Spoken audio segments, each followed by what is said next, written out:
सो प्यारी साध संगत, आप जी ने पवित्र हुक्मनामा सरवण किया है। सो आओ प्यार दे नाल हुण जो भगत रविदास जी का शब्द है उस शब्द की विचार करिए। आप उच्चारण करो एक बारी, सतनाम श्री वाहिगुरू। एक ओंकार सतगुर प्रसाद गौड़ी बैरागण रविदास जीओ। घट अव घट डूगर घना एक निर्गुण बैल हमार। रमैये स्यो एक बेनती मेरी पूंजी राख मुरार। को बनजारो राम को मेरा टांडा लादया जाए रे। रहो हो बनजारो राम को सहज करूं व्यापार। मैं राम नाम तन लादया बिखलादी संसार।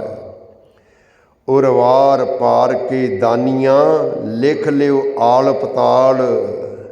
मोह जम डंड न लग गई तजीले सर्ब जंजाल। जैसा रंग कसुंभ का तैसा यह संसार। मेरे रमैये रंग मजीठ का कौ रविदास चमार। पवित्र शब्द भगत रविदास जी का सतगुरु जी के पावन अंग 345 ते सवाईमान है। उच्चारण करो एक बारी, सतनाम श्री वाहिगुरू। एक ओंकार सतगुर प्रसाद अकाल पुरख वाहिगुरू एक है, जिहड़ा निरंकार है। सतगुरु की किरपा दे नाल उहदे नाल मिलाप हुंदा है। गौड़ी वैरागण रविदास जीओ। गौड़ी वैरागण दे विच रविदास जी का शब्द है। घट अव घट डूगर घना एक निर्गुण बैल हमार। इस पवित्र शब्द के राही जो भगत रविदास जी सानू समझाते हैं ना, देखो असी इस जगत विच ना जो आए हैं नाम का वणज करन वास्ते आए हैं, पर नाम का वणज करना बड़ा है औखा। इस करके असी कर नहीं रहे, सानू औखा लगता है। असी नाम का ही वणज करन वास्ते आए हैं। साडा मेन जिहड़ा मनोरथ है ना मनुखा जन्म का, वो नाम का वणज करन वास्ते, नाम का वणज करना, सार संगत करनी, शब्द की कमाई करनी, साडा यही काम असल है। ਆਪਾਂ रोज़ पढ़ते भी हैं, अवर काज तेरे किते ना काम, मिल साध संगत भज केवल नाम। पर यह काम सानू औखा लगता है, पर आए असी यही काम करने वास्ते। जिमें आप देखते हैं, आधार लईए बहुत सारे ऐसे नौजवान अपने देश में तो काम करते नहीं, फॉरन कंट्री जाने काम करने वास्ते। बाहरले मुल्कों में काम करन जाते हैं ना, इत्थे सौखे तो सौखा भी नहीं काम करते। हो घर का पानी का गिलास आप भर के पी नहीं सकते। अपने देश दे विच, अपने घर विच चंगे नौजवान मुंडे रज्जे पुज्जे घर दे ਜ਼ਮੀਨਾਂ ਦੇ ਮਾਲਕ ਵੀ ਹੁੰਦੇ, ਸਭ ਕੁਛ ਹੁੰਦਾ। ਇੱਥੇ ਡੱਕਾ ਨਹੀਂ ਤੋੜਦੇ। ਪਰ ਜਦੋਂ ਬਾਹਰ ਜਾਂਦੇ ਫੋਰਨ ਕੰਟਰੀ, ਉੱਥੇ ਔਖੇ ਤੇ ਔਖਾ ਵੀ ਕੰਮ ਕਰ ਲੈਂਦੇ ਆ। ਨੀਚ ਤੇ ਨੀਚ ਕੰਮ, ਘਟੀਆ ਤੇ ਘਟੀਆ ਕੰਮ ਵੀ ਕਰਕੇ ਖੁਸ਼ ਹਾਂ ਕਰ ਲੈਂਦੇ ਹੋ। ਕਿਉਂ ਕਰ ਲੈਂਦੇ? ਕਿਉਂਕਿ ਉਹਨਾਂ ਦੇ ਮਨ ਵਿੱਚ ਇੱਕ ਗੱਲ ਹੁੰਦੀ ਹੈ ਕਿ ਅਸੀਂ ਆਏ ਹੀ ਧਨ ਕਮਾਉਣ ਵਾਸਤੇ, ਪੈਸਾ ਕਮਾਉਣ ਵਾਸਤੇ ਆਏ, ਔਖੇ ਸੌਖੇ ਹੋ ਲਈਏ, ਵੀ ਔਖੇ ਸੌਖੇ ਹੋ ਲਈਏ, ਪਰਵਾਹ ਨਹੀਂ ਕਰਦੇ, ਉਹ ਕਰ ਲੈਂਦੇ, ਖੱਟੀ ਖੱਟ ਕੇ ਘਰ ਆ ਜਾਂਦੇ, ਕਮਾ ਲਿਆਉਂਦੇ। ਇਸੇ ਤਰੀਕੇ ਨਾਲ ਗੁਰਮੁਖ ਪਿਆਰਿਓ, ਅਸੀਂ ਆਏ ਇਸ ਜਗਤ ਵਿੱਚ ਇਹੀ ਕੰਮ ਕਰਨ ਵਾਸਤੇ ਹਾਂ। ਇਹ ਮੈਂ ਉਦਾਹਰਨ ਦਿੱਤੀ ਤੁਹਾਨੂੰ, ਇਹੀ ਕੰਮ ਕਰਨ ਵਾਸਤੇ ਆਏ ਅਸੀਂ। ਸਾਡਾ ਮੇਨ ਜਿਹੜਾ ਮਨੋਰਥ ਹੈ ਉਹ ਨਾਮ ਜਪਣਾ, ਸਿਮਰਨ ਕਰਨਾ ਹੈ, ਸਾਧ ਸੰਗਤ ਕਰਨੀ ਹੈ, ਅੰਮ੍ਰਿਤ ਛਕਣਾ ਹੈ, ਗੁਰੂ ਵਾਲੇ ਬਣਨਾ ਹੈ। ਸਾਡਾ ਇਹੀ ਕੰਮ ਹੈ, ਪਰ ਸਾਨੂੰ ਔਖਾ ਲੱਗਦਾ ਹੈ, ਸਾਨੂੰ ਇਹ ਔਖਾ ਲੱਗ ਰਿਹਾ ਹੈ। ਅੰਮ੍ਰਿਤ ਵਾਲਾ ਕਿਹੜਾ, ਅੰਮ੍ਰਿਤ ਕਾਹਤੇ ਨਹੀਂ ਛਕਦੇ? ਜੇ ਅੰਮ੍ਰਿਤ ਛਕ ਲਿਆ ਸਾਜਰੇ ਉੱਠਣਾ ਪੈਣਾ, ਜੇ ਅੰਮ੍ਰਿਤ ਛਕ ਲਿਆ ਗੁਰਦੁਆਰੇ ਜਾਣਾ ਪਏ ਕਰਨਾ, ਬਾਣੀ ਪੜ੍ਹਨੀ ਪਏ ਕਰਨੀ। ਕਿਹੜਾ ਪੜ੍ਹੇਗਾ ਬਾਣੀ? 5 ਬਾਣੀਆਂ ਪੜ੍ਹਨੀਆਂ, ਸਿਮਰਨ ਕਰਨਾ ਪੈਣਾ, ਨਸ਼ੇ ਛੱਡਣੇ ਪੈਣੇ, ਰਹਿਤ ਰੱਖਣੀ ਪੈਣੀ ਹੈ, ਰਿਸ਼ਵਤ ਛੱਡਣੀ ਪੈਣੀ ਹੈ, ਝੂਠ ਬੋਲਣਾ ਛੱਡਣਾ ਪੈਣਾ। ਇਹ ਸਾਨੂੰ ਔਖਾ ਲੱਗ ਰਿਹਾ, ਪਰ ਜਿਹੜੇ ਤਾਂ ਔਖਾ ਸੌਖਾ ਹੋ ਕੇ ਇਸ ਰੱਬ ਵਾਲੇ ਰਾਸਤੇ 'ਤੇ ਤੁਰ ਪੈਣਗੇ, ਉਹ ਤਾਂ ਖੱਟੀ ਖੱਟ ਕੇ ਆਪਣੇ ਘਰ ਚਲੇ ਜਾਣਗੇ ਲਾਹਾ ਲੈ ਕੇ। ਪਰ ਜਿਹੜੇ ਇਸ ਨੂੰ ਔਖਾ ਸਮਝ ਕੇ ਛੱਡ ਦੇਣਗੇ, ਉਹ ਪਛਤਾਉਣਗੇ, ਇੱਥੋਂ ਖਾਲੀ ਜਾਣਗੇ, ਜੰਮਣ ਮਰਨ ਦੇ ਗੇੜ 'ਚ ਫੇਰ ਪਏ ਰਹਿਣਗੇ। ਸੋ ਜਿਹੜਾ ਅੱਜ ਦਾ ਸ਼ਬਦ ਹੈ, ਇਸ ਸ਼ਬਦ ਵਿੱਚ ਭਗਤ ਰਵਿਦਾਸ ਜੀ ਦੇ ਸ਼ਬਦ ਨੂੰ ਆਪਾਂ ਨੇ ਵਿਚਾਰਨਾ, ਇਹੀ ਸਮਝਾਉਂਦੇ।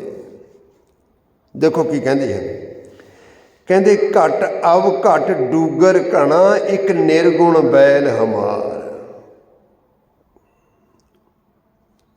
ਰੱਬ ਦੀ ਰਾਹ 'ਤੇ ਤੁਰਨਾ ਬੜਾ ਔਖਾ ਹੈ, ਨਾਮ ਦਾ ਵਣਜ ਕਰਨਾ ਬੜਾ ਔਖਾ ਹੈ। ਰੱਬ ਦੀ ਰਾਹ ਦਾ ਰਸਤਾ, ਰੱਬ ਦੀ ਰਾਹ, ਰੱਬ ਦਾ ਰਾਹ, ਰੱਬ ਦੇ ਰਸਤੇ 'ਤੇ ਚੱਲਣਾ ਬੜਾ ਔਖਾ ਹੈ। ਘਟ ਅਵ ਘਟ ਡੂਗਰ ਘਣਾ, ਇਹ ਐਸਾ ਰਸਤਾ ਹੈ ਜਿਵੇਂ ਪਹਾੜੀ ਰਸਤਾ ਹੁੰਦਾ। ਪਹਾੜੀ ਰਸਤਾ ਕਿਹੋ ਜਿਹਾ ਹੁੰਦਾ? ਕਿਤੇ ਤਾਂ ਚੜ੍ਹਾਈ ਆ ਜਾਂਦੀ ਬਹੁਤ ਉੱਚੀ, ਫਿਰ ਸਿੱਧਾ ਨਹੀਂ ਹੁੰਦਾ, ਸਿੱਧਾ ਨਹੀਂ ਹੁੰਦਾ, ਬੜਾ ਡਰਾਉਣਾ ਰਸਤਾ ਹੁੰਦਾ। ਹਰੇਕ ਉੱਥੇ ਗੱਡੀ ਨਹੀਂ ਚਲਾ ਸਕਦਾ, ਔਖਾ ਹੁੰਦਾ। ਦੇਖੋ ਕੈਸੀ ਉਦਾਹਰਨ ਦਿੱਤੀ ਹੈ। ਰੱਬ ਦੇ ਰਸਤੇ 'ਤੇ ਤੁਰਨਾ ਕੋਈ ਸੁਖਾਲਾ ਨਹੀਂ ਹੈ, ਔਖਾ ਹੈ। ਪਰ ਜਿਹੜੇ ਤਾਂ ਔਖਾ ਸਮਝ ਕੇ ਉੱਧਰ ਨੂੰ ਤੁਰਦੇ ਹੀ ਨਹੀਂ ਹਨ, ਉਹ ਪਛਤਾਉਣੇ। ਤੁਰਨਾ ਪੈਣਾ ਹੈ, ਤੁਰਨਾ ਚਾਹੀਦਾ ਹੈ। ਭਗਤ ਰਵਿਦਾਸ ਜੀ ਕਹਿੰਦੇ ਹਨ, ਹੇ ਭਾਈ, ਅਸੀਂ ਆਏ ਇਸ ਜਗਤ ਵਿੱਚ ਨਾਮ ਦਾ ਵਣਜ ਕਰਨ ਵਾਸਤੇ, ਰੱਬ ਦੇ ਰਾਹ 'ਤੇ ਤੁਰਨਾ ਸਾਡਾ ਫਰਜ਼ ਹੈ, ਤੁਰਨਾ ਚਾਹੀਦਾ ਹੈ। ਪਰ ਇਹ ਰੱਬ ਦੇ ਰਾਹ ਦਾ, ਰੱਬ ਦਾ ਜਿਹੜਾ ਰਾਹ ਹੈ, ਇਹ ਬੜਾ ਔਖਾ ਹੈ, ਡਰਾਉਣਾ ਹੈ। ਘਟ ਅਵ ਘਟ ਡੂਗਰ ਘਣਾ, ਬਹੁਤ ਪਹਾੜੀ ਰਸਤੇ ਵਰਗਾ ਹੈ। ਇੱਕ ਨਿਰਗੁਣ ਬੈਲ ਹਮਾਰ, ਪਰ ਮੇਰਾ ਜਿਹੜਾ ਬੈਲ ਹੈ ਇਹ ਬਹੁਤ ਕਮਜ਼ੋਰ ਹੈ। ਇੱਥੇ ਬੈਲ ਦੀ ਜਿਹੜੀ ਉਦਾਹਰਨ ਦਿੱਤੀ ਹੈ ਨਾ, ਇਹ ਦਿੱਤੀ ਹੈ ਜਿਹੜੇ ਅੱਗੇ ਜਿਹੜੇ ਪੁਰਾਣੇ ਲੋਕ ਸਨ ਨਾ, ਉਹ ਜਿਹੜੇ ਵਪਾਰ ਕਰਦੇ ਹੁੰਦੇ ਸਨ, ਉਹ ਗੱਡਿਆਂ ਉੱਤੇ ਕਰਦੇ ਹੁੰਦੇ ਸਨ। ਆਮ ਆਪਾਂ ਕਈ ਵਾਰੀ ਬਜ਼ੁਰਗਾਂ 'ਤੇ ਸੁਣਿਆ, ਬੜਾ ਗੱਡਾ ਵਾਹਿਆ, ਬਹੁਤ ਸਾਲ ਗੱਡਾ ਵਾਹਿਆ। ਬਜ਼ੁਰਗ ਗੱਡੇ ਵਾਹੁੰਦੇ ਸਨ, ਬਲਦਾਂ ਰਾਹੀਂ, ਗੱਡਿਆਂ ਰਾਹੀਂ, ਰੇੜਿਆਂ ਰਾਹੀਂ ਸਮਾਨ ਇੱਕ ਥਾਂ ਤੋਂ ਦੂਜੇ ਥਾਂ ਲੈ ਕੇ ਜਾਣਾ। ਇੱਦਾਂ ਵਪਾਰ ਹੁੰਦੇ ਸਨ, ਕੱਚੇ ਰਸਤੇ ਹੁੰਦੇ ਸਨ। ਦੇਖੋ ਉਹੀ ਆਧਾਰ, ਉਹ ਜਿਹੜਾ ਜੇ ਤਾਂ ਇੱਕ ਗੱਡਾ, ਹੁਣ ਤਾਂ ਆਪਾਂ ਇੱਕ ਗੱਡਾ ਕਹਿ ਦਿੰਦੇ ਹਾਂ, ਦੋ ਹੁਣ ਦੋ ਕਹਿ ਦਿੰਦੇ, ਜਦੋਂ ਕਈ ਕਈ ਗੱਡੇ ਹੋ ਜਾਂਦੇ ਆ ਉਸ ਨੂੰ ਕਿਹਾ ਜਾਂਦਾ ਟਾਂਡਾ, ਉਸ ਨੂੰ ਟਾਂਡਾ ਕਿਹਾ ਜਾਂਦਾ। ਭਗਤ ਰਵਿਦਾਸ ਜੀ ਨੇ ਇਸ ਸ਼ਬਦ ਦੇ ਵਿੱਚ ਟਾਂਡਾ ਕਿਹਾ, ਕੋ ਬਨਜਾਰੂ ਰਾਮ ਕੋ ਮੇਰਾ ਟਾਂਡਾ ਲਾਦਿਆ ਜਾਏ ਰੇ, ਉਹਨੂੰ ਟਾਂਡਾ ਕਹਿੰਦੇ। ਭਾਵ ਕਈ ਰੇੜਿਆਂ ਦਾ ਸਮੂਹ, ਕਈ ਗੱਡਿਆਂ ਦਾ ਸਮੂਹ। ਜਿਵੇਂ ਕਈ ਡੰਗਰ ਹੁੰਦੇ, ਕਈ ਮੱਝਾਂ ਦਾ ਆਪਾਂ ਕਹਿੰਦੇ ਇੱਜੜ ਆ, ਬੱਕਰੀਆਂ ਦਾ ਇੱਜੜ, ਕਈ ਬਹੁਤ ਸਾਰੇ ਜਾਨਵਰ ਹੋਣ ਕਹਿੰਦੇ ਜਾਨਵਰਾਂ ਦਾ ਝੁੰਡ। ਇਸੇ ਤਰੀਕੇ ਨਾਲ ਜਦੋਂ ਬਹੁਤ ਸਾਰੇ ਗੱਡੇ ਹੁੰਦੇ ਹਨ, ਬਹੁਤ ਸਾਰੇ ਗੱਡਿਆਂ ਨੂੰ ਟਾਂਡਾ ਕਿਹਾ ਜਾਂਦਾ। ਭਗਤ ਰਵਿਦਾਸ ਜੀ ਉਹ ਉਦਾਹਰਨ ਦਿੰਦੇ ਹਨ, ਕਹਿੰਦੇ ਹਨ ਕਿ ਰੱਬ ਦੇ ਰਾਹ ਦਾ, ਰੱਬ ਦਾ ਜਿਹੜਾ ਰਸਤਾ ਹੈ ਇਹ ਬੜਾ ਔਖਾ, ਪਹਾੜੀ ਰਸਤੇ ਵਰਗਾ ਹੈ,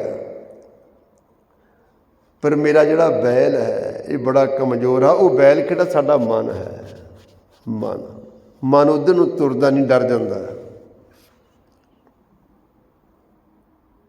ਮਨ ਸਾਡਾ ਡਰ ਜਾਂਦਾ, ਉੱਧਰ ਨੂੰ ਤੁਰਦਾ ਹੀ ਨਹੀਂ ਹੈ। ਕਿਹੜਾ ਸਾਜਰੇ ਉੱਠੂਗਾ, ਕਿਹੜਾ ਅੰਮ੍ਰਿਤ ਛਕੂਗਾ, ਔਖਾ ਲੱਗਦਾ ਕੰਮ। ਇੱਕ ਨਿਰਗੁਣ ਬੈਲ ਹਮਾਰ, ਮੇਰਾ ਮਨ ਡਰ ਜਾਂਦਾ ਹੈ ਰੱਬ ਦੇ ਰਸਤੇ ਤੇ ਤੁਰਨ ਲੱਗਿਆ। ਰਮਈਏ ਸਿਓ ਇੱਕ ਬੇਨਤੀ ਮੇਰੀ ਪੂੰਜੀ ਰਾਖ ਮੁਰਾਰ।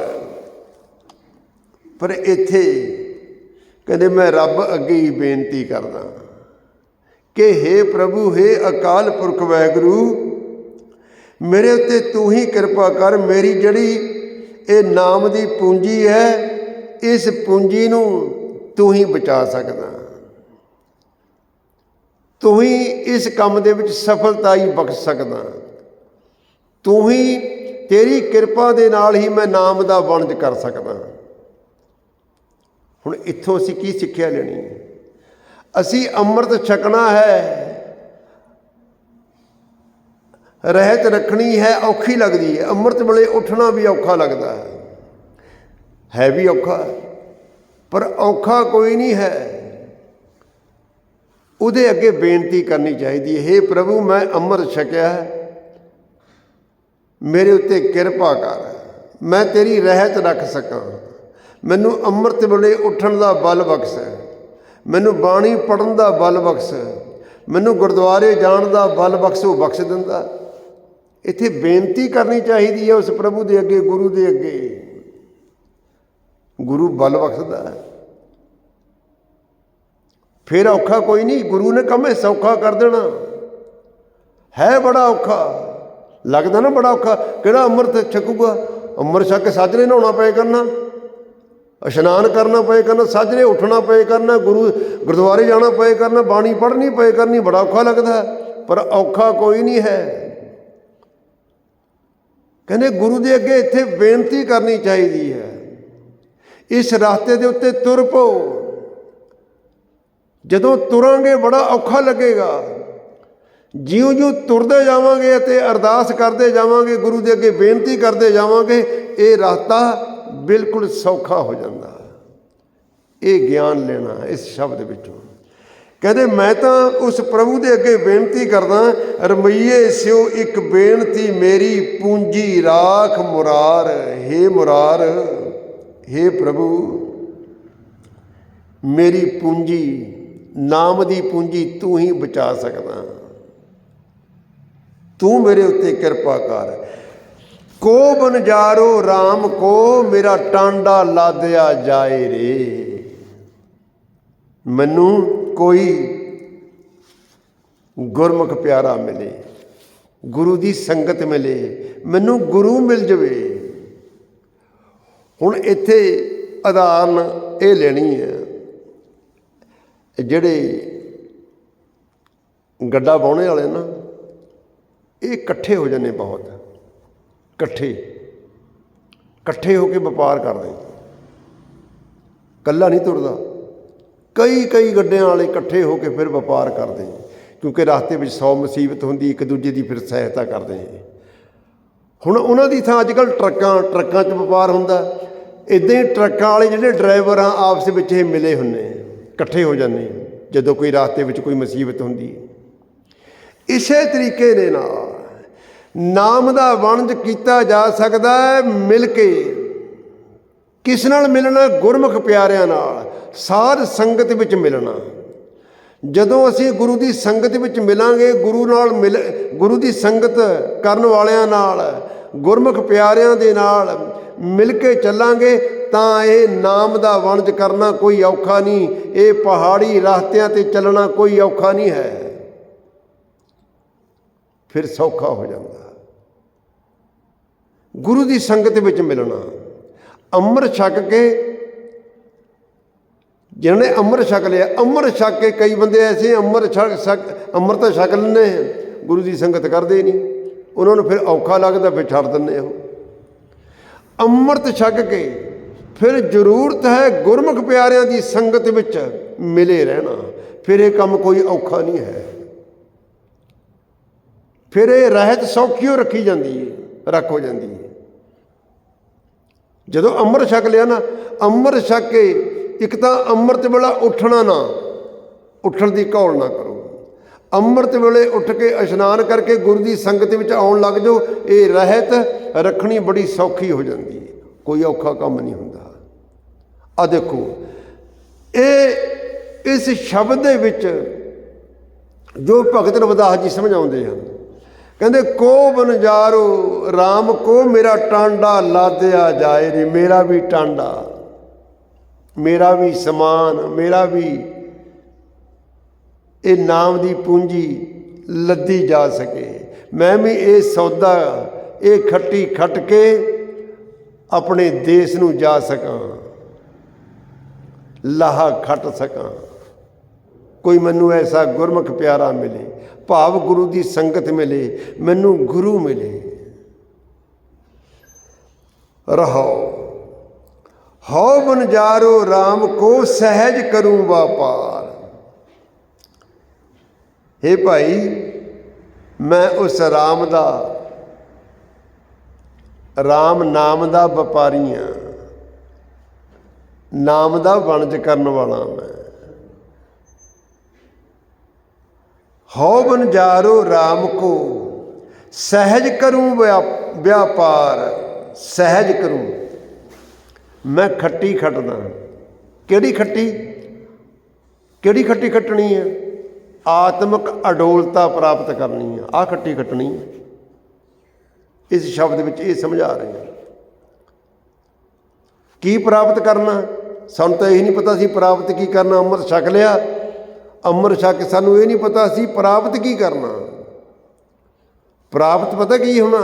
ਆਤਮਿਕ ਅਡੋਲਤਾ, ਆ ਪ੍ਰਾਪਤ ਕਰ। ਸਹਿਜ ਅਵਸਥਾ, ਉੱਚੀ ਆਤਮਿਕ ਅਵਸਥਾ ਪ੍ਰਾਪਤ ਕਰਨੀ ਹੈ। ਜਿਉਂ-ਜਿਉਂ ਮਨੁੱਖ ਅੰਮ੍ਰਿਤ ਛਕ ਕੇ ਗੁਰੂ ਦੇ ਸ਼ਬਦ ਨਾਲ ਜੁੜਦਾ, ਗੁਰੂ ਦੀ ਬਾਣੀ ਨਾਲ ਜੁੜਦਾ ਨਾ, ਉਹ ਆਤਮਿਕ ਅਡੋਲਤਾ ਪ੍ਰਾਪਤ ਕਰ ਲੈਂਦਾ, ਪੂਰਨ ਤੌਰ 'ਤੇ ਰੱਜ ਜਾਂਦਾ, ਉਹਦੀ ਤ੍ਰਿਸ਼ਨਾ ਮਿਟ ਜਾਂਦੀ ਹੈ। ਉਹ ਦੁੱਖ ਨੂੰ ਵੀ ਅਤੇ ਸੁੱਖ ਨੂੰ ਵੀ ਇੱਕੋ ਜਿਹਾ ਸਮਝਦਾ। ਉਹਦੇ ਅੰਦਰ ਲੋਭ ਲਾਲਚ ਉਹਦੇ ਅੰਦਰੋਂ ਖਤਮ ਹੋ ਜਾਂਦਾ। ਉਹ ਦੁੱਖ ਵਿੱਚ ਵੀ ਨਹੀਂ ਘਬਰਾਉਂਦਾ, ਉਹ ਸੁੱਖ ਵਿੱਚ ਹੰਕਾਰੀ ਨਹੀਂ ਬਣਦਾ। ਐਸੀ ਆਤਮਿਕ ਅਡੋਲਤਾ ਪ੍ਰਾਪਤ ਹੁੰਦੀ ਹੈ। ਇਹ ਖੱਟੀ ਖੱਟਣੀ ਹੈ।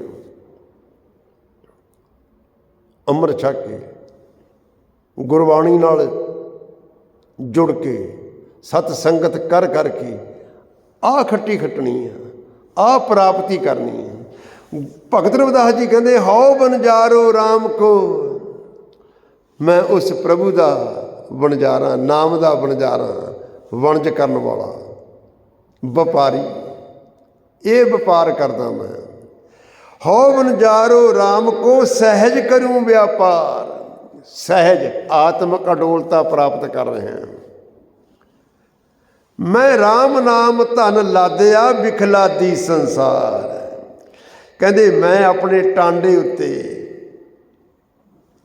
ਰਾਮ ਦਾ ਨਾਮ ਧਨ ਲੱਦਿਆ।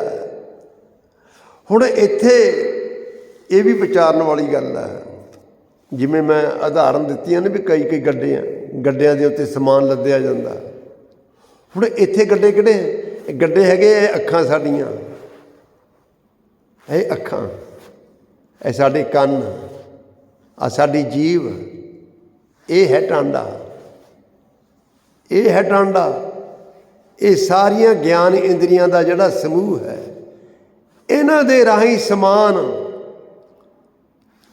ਲੱਦਿਆ ਜਾਣਾ। ਭਾਵ ਜਿਹੜੀਆਂ ਅੱਖਾਂ ਸਾਡੀਆਂ, ਅੱਖਾਂ, ਇਹ ਅੱਖਾਂ ਜਿਹੜੀਆਂ ਜਿਉਂ-ਜਿਉਂ ਮਨੁੱਖ ਇਹਨਾਂ ਅੱਖਾਂ ਦੇ ਰਾਹੀਂ ਪ੍ਰਭੂ ਦਾ ਦਰਸ਼ਨ ਕਰਦਾ, ਪ੍ਰਭੂ ਦਾ ਦਰਸ਼ਨ ਕਰਦਾ, ਕਈ ਵਾਰੀ ਪ੍ਰਭੂ ਦਾ ਦਰਸ਼ਨ ਕਰਦਾ, ਫਿਰ ਦਰਸ਼ਨ ਕਰਦਾ ਕਰਦਾ ਫਿਰ ਕੁਝ ਹੋਰ ਦੇਖਣ ਲੱਗ ਜਾਂਦਾ। ਭਾਵ ਜਿਹੜਾ ਮਨ ਹੈ, ਮਨ ਡੋਲ ਗਿਆ, ਮਨ ਡੋਲ ਗਿਆ। ਚੰਗਾ ਭਲਾ ਗੁਰੂ ਦਾ ਦਰਸ਼ਨ ਕਰਦਾ ਸੀ, ਗੁਰੂ ਦਾ ਦਰਸ਼ਨ ਕਰਦਾ ਕਰਦਾ ਹੋਰੇ ਕੁਝ ਦੇਖਣ ਲੱਗ ਗਿਆ, ਮਾਨੋ ਬੈਲ ਪਿੱਛੇ ਮੁੜਿਆ। ਪਹਾੜੀ ਚੜ੍ਹ ਨਹੀਂ ਹੋਈ ਇਹਦੇ। ਗੁਰੂ ਦਾ ਦਰਸ਼ਨ ਕਰਦਾ ਸੀ, ਹੁਣ ਗੁਰੂ ਦਾ ਦਰਸ਼ਨ ਛੱਡ ਕੇ ਹੋਰੇ ਕੁਝ ਦੇਖਣ ਲੱਗ ਗਿਆ, ਬੈਲ ਡਰ ਗਿਆ, ਪਹਾੜੀ ਚੜ੍ਹ ਨਹੀਂ ਸਕਿਆ। ਇਸੇ ਤਰੀਕੇ ਨਾਲ ਇਹ ਕੰਨ ਹਨ। ਕੰਨਾਂ ਦੇ ਨਾਲ ਬੰਦਾ ਕਈ ਵਾਰੀ ਗੁਰੂ ਦੇ ਸ਼ਬਦ ਨੂੰ ਸੁਣਦਾ, ਕੀਰਤਨ ਸੁਣਦਾ, ਕਥਾ ਸੁਣਦਾ, ਆਨੰਦ ਮਾਣਦਾ। ਇਹ ਪਹਾੜ ਉੱਤੇ ਚੜ੍ਹ ਰਿਹਾ ਮਾਨੋ। ਫਿਰ ਕਈ ਵਾਰੀ ਕਥਾ ਕੀਰਤਨ ਸੁਣਦਾ ਸੁਣਦਾ ਗੰਦੇ ਗਾਣੇ ਸੁਣਨ ਲੱਗ ਜਾਂਦਾ, ਮਾਨੋ ਬੈਲ ਡਰ ਗਿਆ, ਪਿੱਛੇ ਮੁੜਿਆ, ਪਹਾੜੀ ਚੜ੍ਹ ਨਹੀਂ ਹੋਈ ਇਹਦੇ। ਕਈ ਵਾਰੀ ਬੰਦਾ ਮੂੰਹ ਨਾਲ, ਜੀਭ ਦੇ ਨਾਲ ਪ੍ਰਭੂ ਦੀ ਸਿਫਤ ਕਰਦਾ, ਗੁਣ ਗਾਉਂਦਾ, ਗੁਣ ਗਾਉਂਦਾ ਗਾਉਂਦਾ ਗਾਲਾਂ ਕੱਢਣ ਲੱਗ ਜਾਂਦਾ, ਗੁਣ ਗਾਉਂਦਾ ਗਾਉਂਦਾ ਨਿੰਦਿਆ ਚੁਗਲੀਆਂ ਕਰਨ ਲੱਗ ਜਾਂਦਾ, ਮਾਨੋ ਬੈਲ ਡਰ ਗਿਆ, ਪਿੱਛੇ ਮੁੜਿਆ, ਪਹਾੜੀ ਚੜ੍ਹ ਨਹੀਂ ਹੋਈ, ਪਹਾੜੀ ਚੜ੍ਹ ਨਹੀਂ ਹੋਈ। ਇਸੇ ਤਰੀਕੇ ਨਾਲ ਕਈ ਵਾਰੀ ਪੈਰਾਂ ਨਾਲ ਗੁਰੂ ਦੀ ਸੰਗਤ ਵੀ ਜਾਂਦਾ ਹੁੰਦਾ, ਜਾਂਦਾ ਜਾਂਦਾ ਹੋਰੇ ਪਾਸੇ ਨੂੰ ਤੁਰ ਪੈਂਦਾ। ਹੱਥਾਂ ਨਾਲ ਚੰਗਾ ਕੰਮ ਕਰਦਾ ਕਰਦਾ ਗਲਤ ਕਰਨ ਲੱਗ ਜਾਂਦਾ। ਇਹ ਗਿਆਨ ਇੰਦਰੀਆਂ ਜਿਹੜੀਆਂ ਹਨ, ਗਿਆਨ ਇੰਦਰੇ ਹਨ, ਇਹੀ ਹਨ, ਇਹਨਾਂ ਸਾਰਿਆਂ ਦਾ ਸਮੂਹ, ਇਹਨੂੰ ਟਾਂਡਾ। ਇਹਨਾਂ ਦੇ ਰਾਹੀਂ ਨਾਮ ਦਾ ਸੌਦਾ ਲੱਦਿਆ ਜਾਣਾ। ਦੇਖੋ ਕੈਸਾ ਗਿਆਨ ਹੈ, ਭਗਤ ਰਵਿਦਾਸ ਜੀ ਦਾ ਸ਼ਬਦ।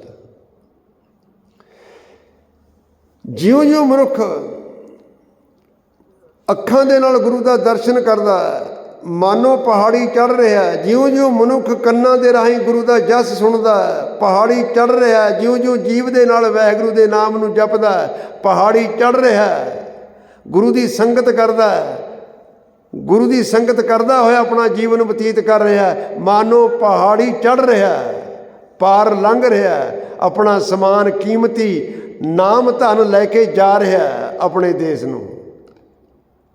ਪਰ ਜਦ ਕਰਾਹੇ ਪੈ ਜਾਂਦਾ, ਮਾਨੋ ਪਿੱਛੇ ਮੁੜ ਗਿਆ, ਮੁੜ ਗਿਆ, ਚੜ੍ਹਨੀ ਹੋਈ ਪਹਾੜੀ। ਇਹ ਪਹਾੜੀ ਚੜ੍ਹਨੀ ਬੜੀ ਔਖੀ ਹੈ। ਇਹ ਪਹਾੜੀ ਔਖੀ ਸਮਝ ਕੇ ਛੱਡ ਦੇਣੀ ਵੀ ਬੇਵਕੂਫੀ ਹੈ, ਬੇਵਕੂਫੀ। ਕੀ ਕਰਨਾ ਚਾਹੀਦਾ ਜੇ ਨਹੀਂ ਚੜ੍ਹ ਹੁੰਦਾ? ਉਸ ਰੱਬ ਦੇ ਅੱਗੇ ਬੇਨਤੀ ਕਰਨੀ, ਸੱਚੇ ਪਾਤਸ਼ਾਹ ਤੂੰ ਕਿਰਪਾ ਕਰ। ਇੱਥੇ ਭਗਤ ਰਵਿਦਾਸ ਜੀ ਨੇ ਇਸ ਸ਼ਬਦ ਦੇ ਵਿੱਚ ਇਹੀ ਕਿਹਾ ਕਿ ਰਮਈਏ ਸਿਓ ਇੱਕ ਬੇਨਤੀ ਮੇਰੀ, ਪੂੰਜੀ ਰਾਖ ਮੁਰਾਰ। ਇਹਦੇ ਵਿੱਚ ਮਦਦ ਉਸ ਪ੍ਰਭੂ ਨੇ ਕਰਨੀ ਹੈ, ਉਸ ਰੱਬ ਨੇ ਮਦਦ ਕਰਨੀ।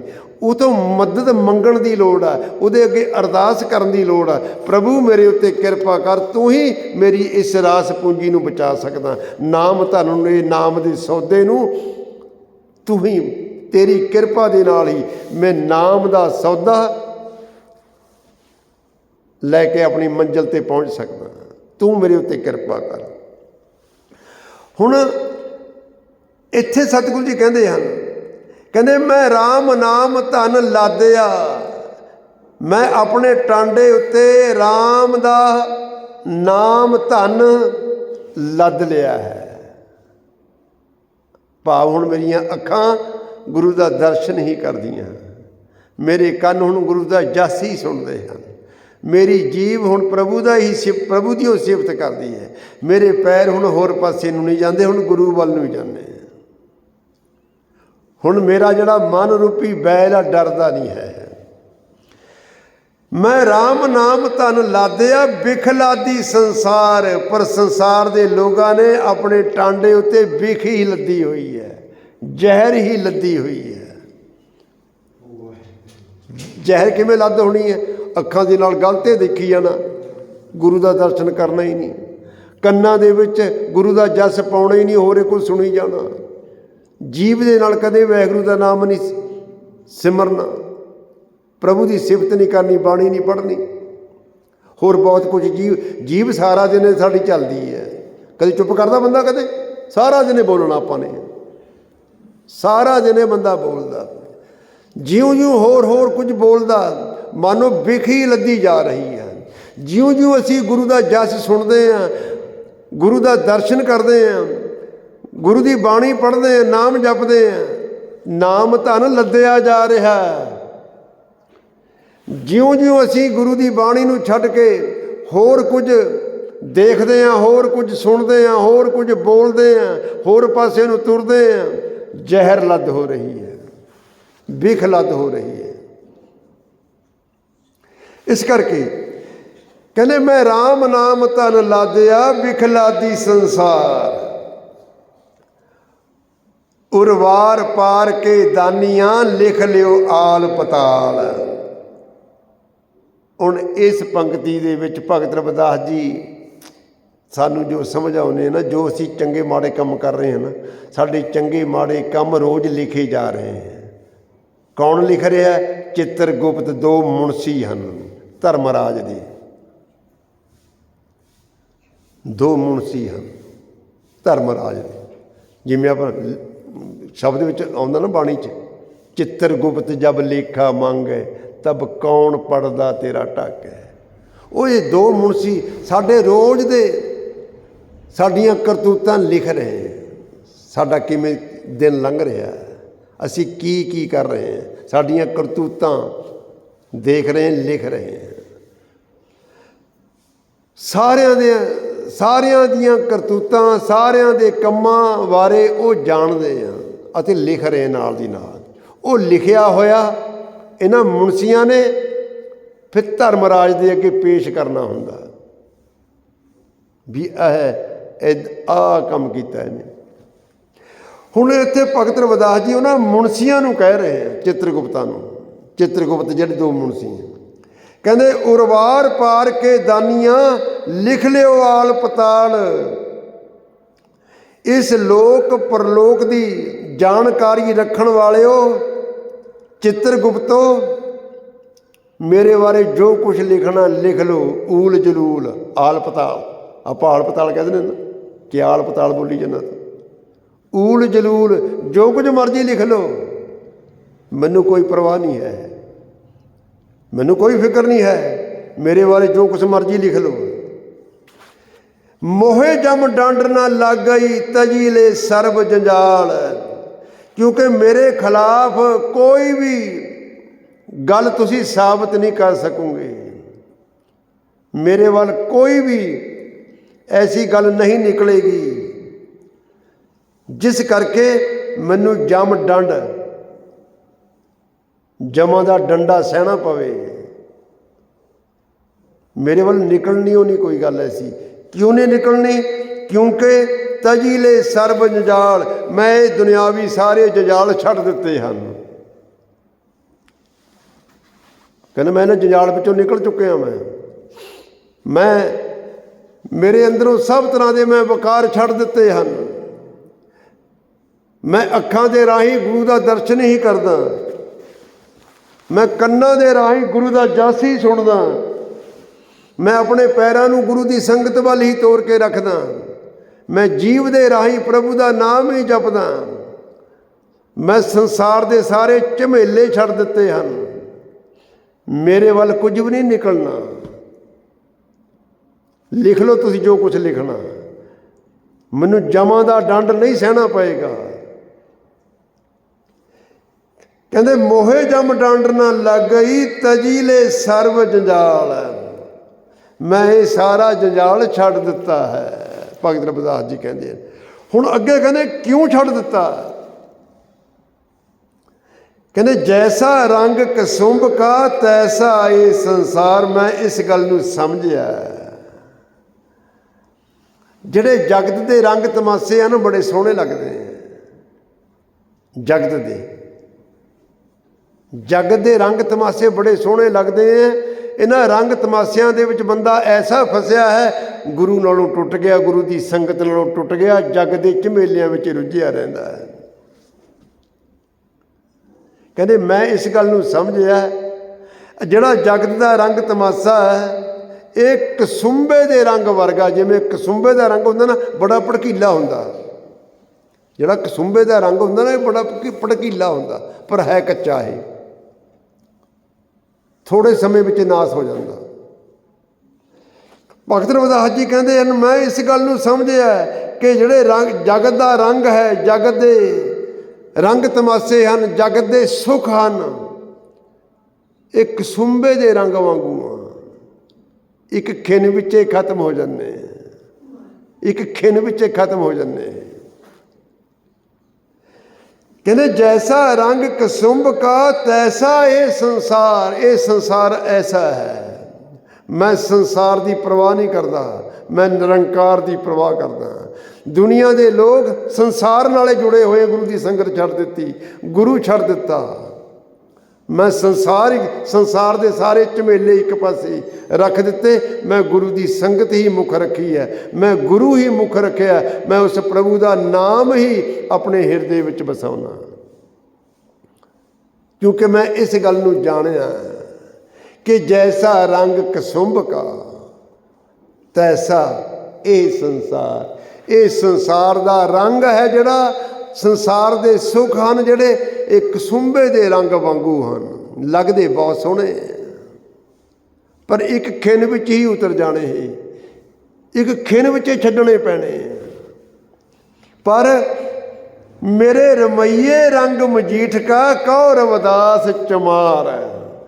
ਪਰ ਮੇਰੇ ਰਾਮ, ਮੇਰੇ ਉਹ ਪ੍ਰਭੂ ਅਕਾਲ ਪੁਰਖ ਵਾਹਿਗੁਰੂ ਦਾ ਜਿਹੜਾ ਰੰਗ ਹੈ, ਪਿਆਰ ਹੈ, ਉਹ ਮਜੀਠ ਵਰਗਾ, ਜਿਸ ਨੂੰ ਨਾਮ ਦਾ ਰੰਗ ਚੜ੍ਹ ਗਿਆ ਨਾ ਇਹ ਫਿਰ ਉਤਰਦਾ ਨਹੀਂ ਹੈ।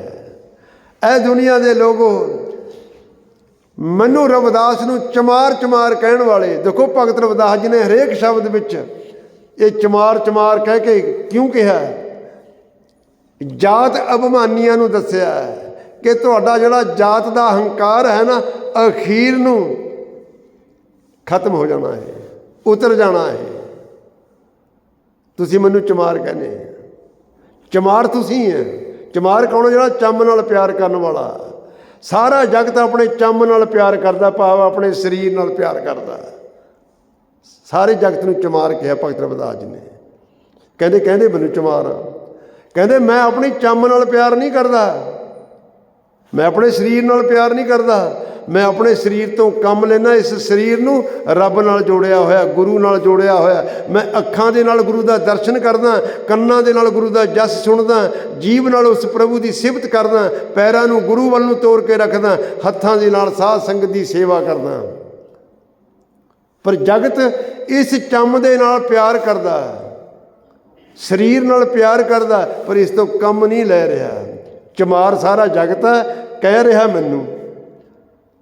ਪਰ ਰਵਿਦਾਸ ਜੀ ਕਹਿੰਦੇ ਠੀਕ ਆ, ਜੇ ਤੁਹਾਡੇ ਭਾਅ ਦਾ ਮੈਂ ਚਮਾਰ ਆ, ਮੈਂ ਚਮਾਰੇ ਆ, ਚਮਾਰੇ ਸਹੀ, ਪਰ ਮੈਂ ਨਾਮ ਧਨ ਖੱਟ ਕੇ ਇੱਥੋਂ ਜਾ ਰਿਹਾ। ਸਾਰਾ ਜਗਤ ਬਿਖ ਲੱਦ ਰਿਹਾ ਹੈ, ਜ਼ਹਿਰ ਲੱਦ ਰਿਹਾ ਹੈ। ਕਹਿੰਦੇ ਮੈਂ ਨਾਮ ਧਨ ਲੱਦ ਕੇ ਇੱਥੋਂ ਜਾ ਰਿਹਾ।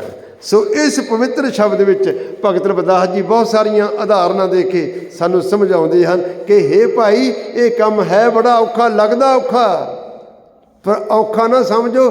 ਅਸੀਂ ਇਹੀ ਕੰਮ ਕਰਨ ਵਾਸਤੇ ਆਏ ਹਾਂ। ਜਿਸ ਨੇ ਨਹੀਂ ਅੰਮ੍ਰਿਤ ਛਕਿਆ ਉਹ ਅੰਮ੍ਰਿਤ ਜ਼ਰੂਰ ਛਕ ਲਓ। ਗੁਰੂ ਵਾਲੇ ਬਣੋ, ਗੁਰੂ ਵਾਲੇ ਬਣ ਕੇ ਗੁਰੂ ਦੀ ਸੰਗਤ ਨਾਲ ਜੁੜੋ। ਜਦੋਂ ਔਖਾ ਲੱਗਦਾ ਗੁਰੂ ਦੇ ਅੱਗੇ ਹੀ ਬੇਨਤੀ ਕਰੋ, ਇਹ ਕੰਮ ਸੌਖਾ ਹੋ ਜਾਂਦਾ। ਜਿਹੜੇ ਚੱਲੇ ਹੋਏ ਨਾ ਉਹਨਾਂ ਨੂੰ ਕੋਈ ਔਖਾ ਨਹੀਂ ਲੱਗਦਾ। ਹੁਣ ਤੁਸੀਂ ਆਉਣੇ ਰੋਜ਼, ਤੁਹਾਡੇ ਵਾਸਤੇ ਕੋਈ ਔਖਾ ਨਹੀਂ ਹੈ। ਜਿਨ੍ਹਾਂ ਨੇ ਰਜਾਈਆਂ ਵਿੱਚੋਂ ਨਿਕਲਣਾ ਹੀ ਨਹੀਂ ਹੈ ਉਹਨਾਂ ਵਾਸਤੇ ਔਖਾ ਇਹੋ ਆ ਔਖਾ ਔਖਾ ਕਰਦੇ ਇੱਥੋਂ ਖਾਲੀ ਹੋ ਜਾਣਗੇ ਉਹ। ਇਸ ਕਰਕੇ ਔਖੇ ਸੌਖੇ ਹੋ ਕੇ ਅੰਮ੍ਰਿਤ ਵੇਲੇ ਉੱਠਣਾ ਚਾਹੀਦਾ, ਇਸ਼ਨਾਨ ਕਰਨਾ ਚਾਹੀਦਾ, ਗੁਰੂ ਦੀ ਸੰਗਤ ਵਿੱਚ ਆਉਣਾ ਚਾਹੀਦਾ, ਫਿਰ ਆਪ ਹੀ ਸੌਖਾ ਹੋ ਜਾਂਦਾ। ਸੋ ਇਹ ਵਿਚਾਰ ਸੀ। ਭੁੱਲਾਂ ਚੁੱਕਾਂ ਦੀ ਖਿਮਾ। ਵਾਹਿਗੁਰੂ ਜੀ ਕਾ ਖਾਲਸਾ, ਵਾਹਿਗੁਰੂ ਜੀ ਕੀ ਫਤਿਹ। ਸਤਨਾਮ ਵਾਹਿਗੁਰੂ ਸਤਿ